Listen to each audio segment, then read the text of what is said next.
Oh yeah, baby, it's time once again for another episode of This Old Outboard. Last time on This Old Outboard. Well, good news there, that gasket looks good. Look at, they're all just hanging. What a mess. The wrong size. They're too long.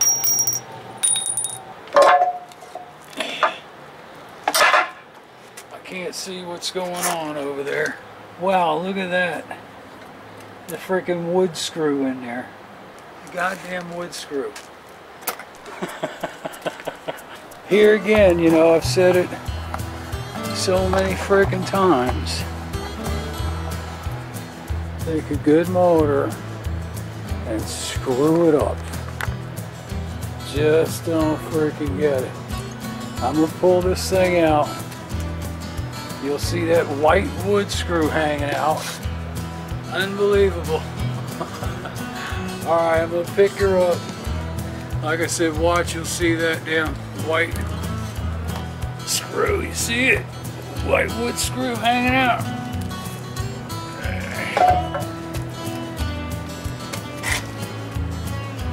Right there. What the hell is that? Right there.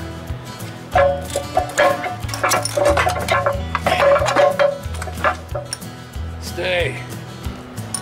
Timber. Stay.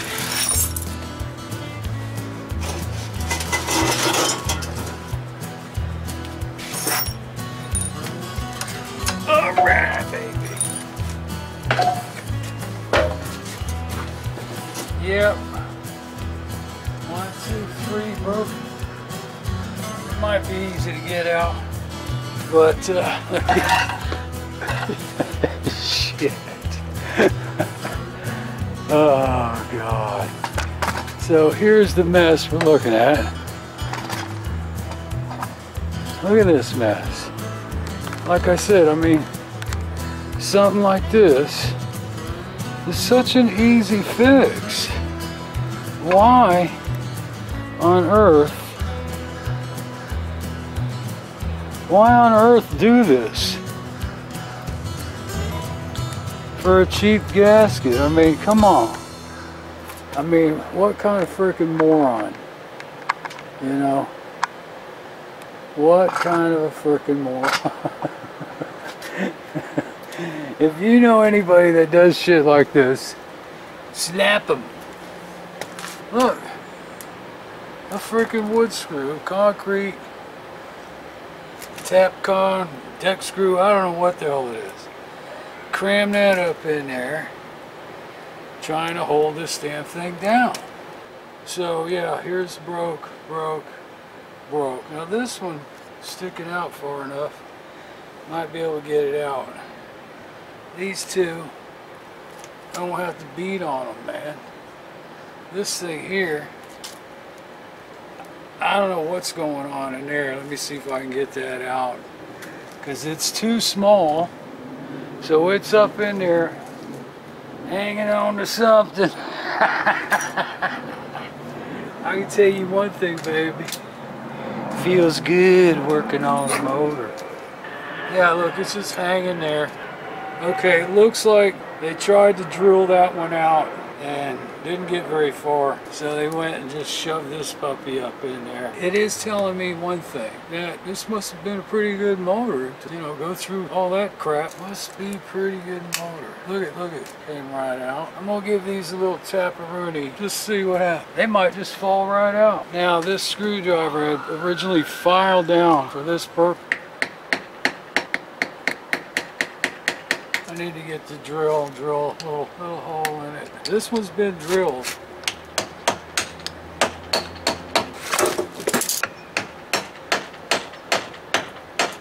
Well, So there you are, boys and girls. You never know what to expect and never assume anything. Not my first rodeo, but I don't have a lot of money. Well, I've got money in it now because I just bought the cable. Still, it's not a loss. You know, still, if I flip it, I'll still make money off. Let me see what I got here. I think I might have an easy out that might take those out easy. Hee hee hee. All right, just got one out, man. Like I said, it was in there loose. Just drilled one little hole in it and it started moving around. Fell right out. So I got a little hole drilled in that one, and this one's just a mess where it's pre-drilled. This one almost looks like there's thread in there from a screw. If that makes any sense, like it's been tapped out. Let me work on this. I think I might be down to the end on that. We get some WD. So what I did on this one, I drilled a hole in it and tapped in one of those torque head, like a Phillips head with the torque head. Tapped it in there.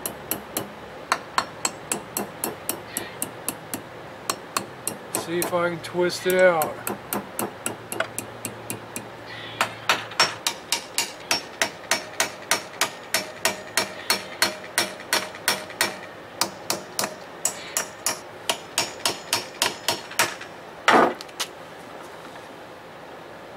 There it comes. That's the first time I ever thought about doing that, drilling a hole, tapping one of these damn torque heads in there. Worked good. Now I gotta get my torque head out. See how the bottom half is still there, but the top is gone. So it might tap out, you know, beat on it long enough. Everything else is out. Now what I did was I drilled a little notch right in the bottom there, try to get a little on it. Let me see what I can do.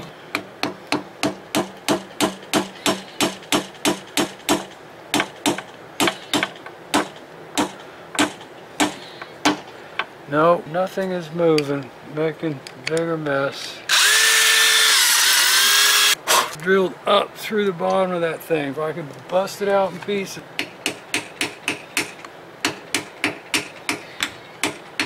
Might just be better off just drilling it and tapping it. I'm not pushing in, I'm trying to push down. Yeah, it's coming out. A little at a time. I mean, I don't know if you can see up in there. I don't think it'll fall off on me. Can you see that? Hell no, you can't see that. Right there, you can see the screw in there. It might come out. I think what happened when they screwed that wood screw in there, it's expanded so much, stuck in there. I'm just going to drill it, tap it.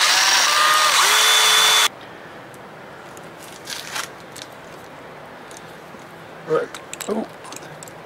That may be the end right there. It's even in there freaking crooked. Jesus Christ. Yeah, it's crooked. I'm thinking just plug it up, screw one of these in there, cut it off, and just put the gasket on. Alright, I couldn't stand it anymore. I tapped it again, went all the way in, straightened it out. See how that goes on the lineup. That one, you know, get it all back together. I think it's going to fit. If not, go back to what I said. Just stick something in there and cut it off. Put the gasket on. It won't be the first time a motor's been put together without all the bolts. You know? Alright, baby. It's this old outboard, the 1987 40 horse. Picking up where I left off yesterday,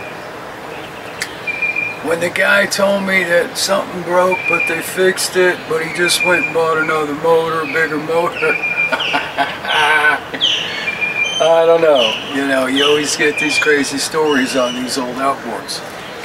Also, I'm noticing here, like I said, the gear oil seemed a little milky when I checked it.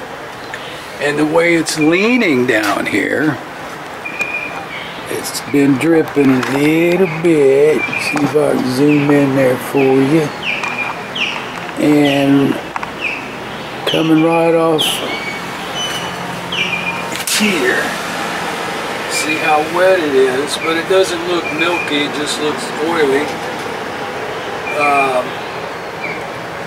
I'm gonna guess that's where it's leaking, that damn seal, and the shift shaft. One of the leaks. I wanted to I wanted to fire this thing up, but that ain't gonna happen yet. But I want to test out this tilt and trim. The other situation, parts. I got to be real careful on what I'm spending with this Corona stuff going on. Winding down on that rental unit, and it's supposed to work today. We kind of decided to, on another job, kind of decided to hold off. So I got to be real careful. I can't just run out and, you know, start slinging the cash out, spend too much on parts. Yeah, like you saw before, I've already looked it up. Everything on here is interchangeable with the 55. And my main deal in buying this too was this tilt and trim unit. So this will go on the 55. At first I thought I was going to have to swap stuff out, but no, this bolt right off. It should bolt right on that 55.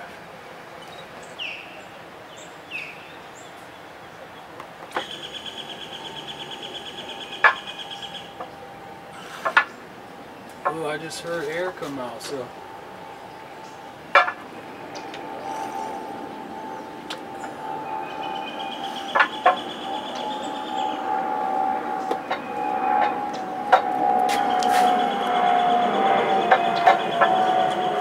Let's give it a shot. You're supposed to do that a few times, then open it back up and level it back off. But let's see what happens. It's not going all the way down. Let's run it. Let's see.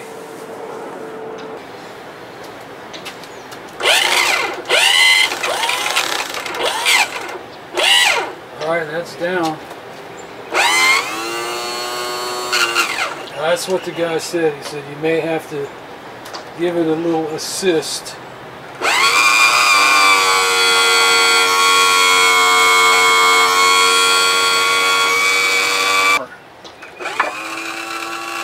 There we go. Come on, baby.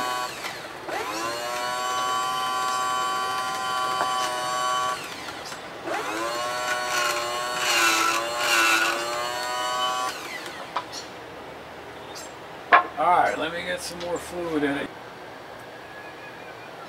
Alright, let's hit it again.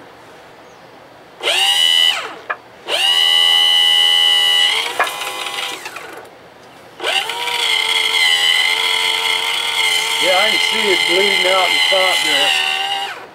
But is it really supposed to do that, or is that a bad seal? It's not bleeding out of that side.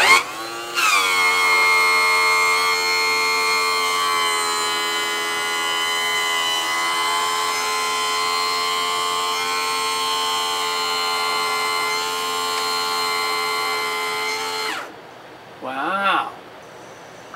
Go up, down and up one more time. We'll open it back up and see. Top it off.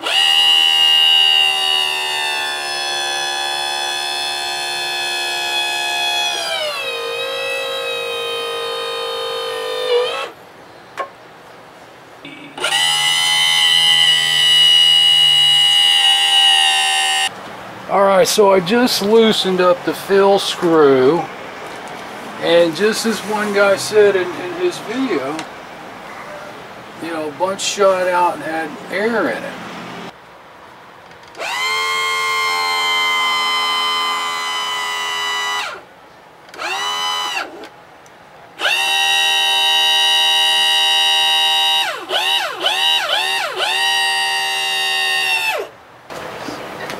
So this is the Splashwell that goes on the Starcraft. And somebody asked me if I was going to put it back on, and I said, I don't know. I didn't really want to. Anyway, he went on to say that people on the forums, you know, say you're better off putting it back on because it helps the strength of the transom. So, I don't know. I didn't really want to put it on because it's not a lot of space that it's taking up, but it takes up some space. I really would rather have some type of a platform back there, put a fishing seat on, something like that. But what I'm trying to figure out is, how in the hell does this thing go on? Now I see this piece here, from what I've seen in the pictures, these slotted pieces are for sliding doors, so you can, you know, hide your storage underneath. But am I missing a piece? Shouldn't there be the top and the bottom for the sliding doors? So throw it in the van, head down there and see what the hell's going on. Alright, so what a frickin' pain in the ass. All I'm doing is scratching up my frickin' paint. Anyway, paint looks pretty good. So yeah, this thing fits across the back, but it won't work with this type of transom mount. It's too much in the way here. Then that other piece is where it fits on there. So I actually am, in a sense, missing the bottom piece for, you know, if I wanted to put the doors in. So here's the deal. The sides here, 1, 2, 3, 4, 5 rivets. They're still in there on both sides. You know, they just ripped this thing out, I guess. And 5 rivets on the other side that rivet right up underneath here. Okay, then all of this just gets screwed into the transom wood. You know, there's no holes back here where this thing was bolted on, and you know, there's, you know, 1, 2, 3, 4, 5, 6, you know, there's probably 30 holes in this thing for screws. So in my opinion, all those little screw holes, 6 rivets on each side, is not gonna, if this transom's gonna go, that ain't gonna hold it. So that's my opinion. And like I said, if I want to beef this thing up, I'll beef it up. I don't need this damn thing on there. And I'm gonna have a pump, you know, so if I get any backsplash, the pump will take care of it. I'm not going to use it. So one more other thing I want to check out while I'm here. I think I brought the stuff. So you can see on this side, the top half of this piece is broke off. The top half on this side is about to break off. So yeah, it's split down to here just like on that side. So I've seen some people come up with a few ideas like this. Take a piece of this and mount it on. You know, this is aluminum. It's pretty strong too. Mount something like this on here. You know, drill you a couple holes in here and your holes here, and either rivet it, you know, drill your holes down there, rivet it in, or bolt it in. Then I got this kind of stuff. This stuff's pretty damn strong, man. I mean, this is as thick as this. So I'm thinking, well, get an old, you know, old seat parts. Boom, man, right there. One on each side. Of course, take this off. You know, this piece comes off. Perfect. Perfecto. I love it. Or, after you take this piece off, got this piece. Same kind of thing going on here. Should have took these damn screws out first. Let's see, upside down like this. Boom, baby. That's great. That is great. It's not big, it's not bulky. A couple bolts down here. Put your 3 bolts back in up here.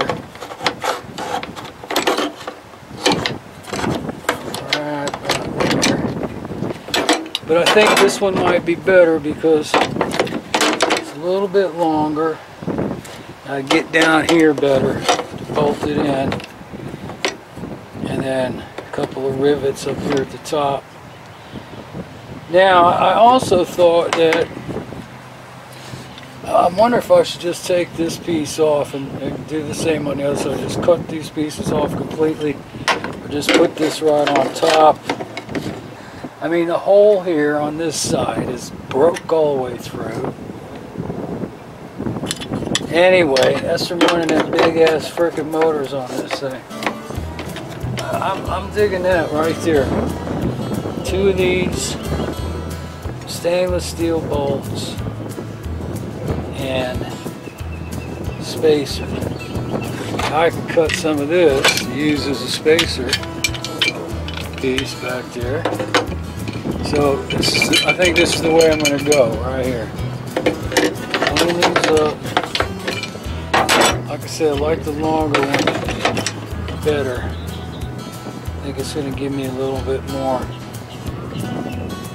You know, I can even flatten this out. You know, flatten this part out and this part at the bottom. Leave the top curved. And you can cut this off to contour it right in. I thought that Harbor Freight had an electric rivet gun, but I was mistaken. It's air pressure pneumatic, I think it's called, and they're not too expensive. But I thought, and it pops those big ass rivets. And I was thinking about buying one, so the day I went and got the cargo carrier, you know, I asked the guy, and he said, no, we don't have an electric one, but all this stuff needs to be riveted up. But yeah, I think this right here, this is the ticket right here. Like I said, this is probably thicker than this. So yeah, I can see it right here. This is much thicker, and that's gonna work. 2 of these, bang bang boom. You know the channel. Oh yeah, baby.